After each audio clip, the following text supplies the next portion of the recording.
Нови 306 компании се најдоа на црниот список на управата за јавни приходи. Земале повеќе од 16 милиони денари од државата среде ковид криза, а не ги искористиле за тоа што се наменети исплата на плати за вработените.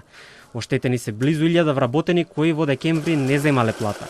Но од УЈП уверуваат дека компаниите нема да им се провлечат на институциите. Фирми кои што се занимаваат со трговија на големо и мало, фирми за готвење оброци и служење храна, фирми за превоз, се само дел од оние кои што не постапиле според правилата. Добиле опомени и ако не го испочитуваат рокот, ќе се случи присилна наплата.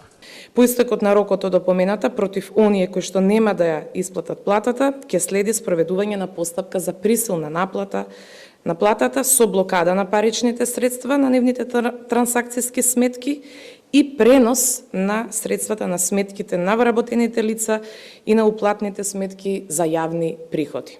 Ова не е единствен случај од како трае кризната состојба заради ковид пандемијата. И предходните месеци компании се осмелија да земат финансиска помош за плати, а да не дадат плати. Обвинителството е запознаено со тоа и на нив е да постапат.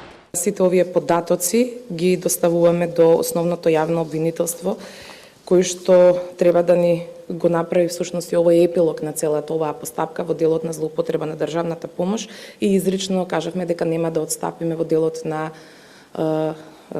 тоа што секој управител на компанија која што ја злоупотребила оваа државна помош треба да сноси кривична одговорност. Сето тоа е дел од онаа процедура која што секоја компанија ја имаше кога аплицираше за да ја земе оваа државна помош. Денес туристичките агенции и водачи, како и многу други субјекти периодов, побараа континуирана финансиска поддршка за опстанок на туристичкиот сектор и за да се зачуваат работните места.